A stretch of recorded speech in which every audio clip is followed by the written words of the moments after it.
Баршаңызға сәлем. Бүгін сіздерге пияздың қабығының пайдасы туралы айтамын. Ол үшін ең алдымен каналыма тіркеліп алыңыздар. Пияздың емдік қасиетін көпшілігіміз білеміз. Суықтап ауырғанда көбірек пияз жейміз. Мұрыннан су аққанда пияздың сөлін тамызамыз. Тіпті жүрек пен бүйрек ауруына да пияздың шипасы бары белгілі. Ал пияздың қабығы туралы не білесіз? Оның емдік қасиеті орасан зор екенін естігенсіз бе? Пияздың қабығы Е, Б, С дәрумендеріне калий, магний, темір, мырыш және күкірт элементіне бай. Сонымен қатар құрамындағы каротин сынды заттарының арқасында вирусқа, инфекцияға қарсы күресетін күшке ие.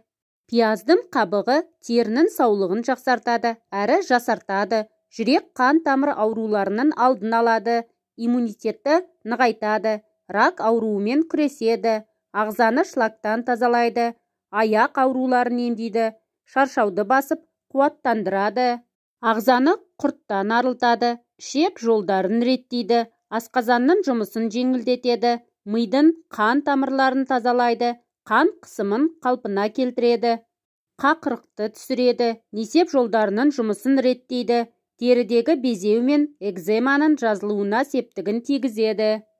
Жүрек қан тамыр жүйесін қуаттандырады, қанның ұюын болдырмайды, жараның тез жазылуына септігін тигізеді, жүрек қағысын реттейді.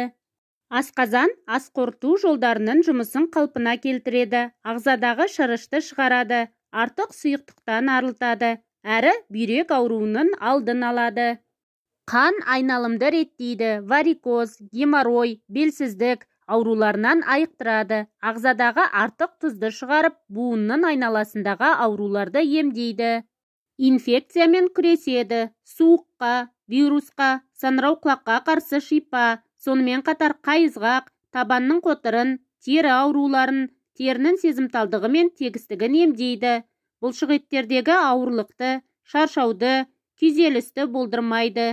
Сондай-ақ шаштың түсуін тоқтатып, қайраттандырып, қуаттандырады, әрі жылтырлығын арттырады.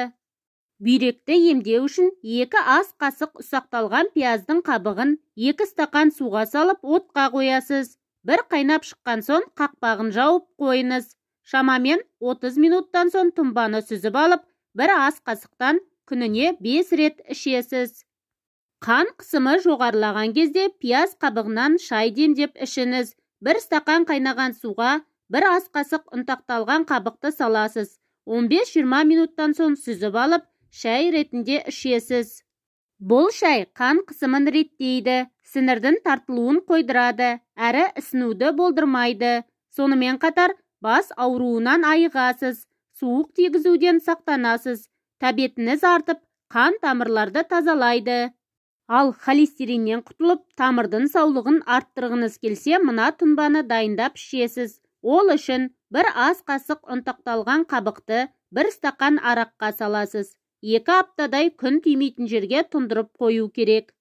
Осы уақыт өткен соң тұнбаны сүзіп алып, 20 тамшы өсімдік майын қосасыз.